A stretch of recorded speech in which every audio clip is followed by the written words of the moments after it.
Hi friend, আজকে দই কাতলা রান্না করেছি।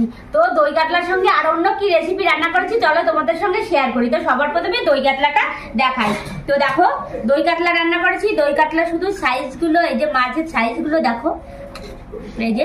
আর আজকে কিন্তু একটু মানে দই কাতলাটা আমি 2-3 পিস মানে একটু আলু দিয়েছি। কেন বলতো, আমাদের আবার আলুটা বেস্ট, আলুটা না খেলে ওরা আবার আলুটা বেশি পছন্দ করে, ওর জন্য আলু দিয়েছি। মাছের সাইজগুলো দেখো, এই যে। তো একটু হালকা হালকা ঝোল করেছি।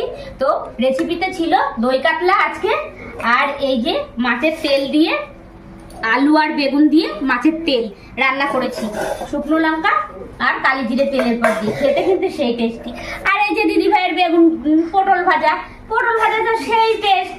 যতই ভালো বন্ধু থাকুক, পটল ভাজা তো থাকতে হবে দিদি ভাইয়ের।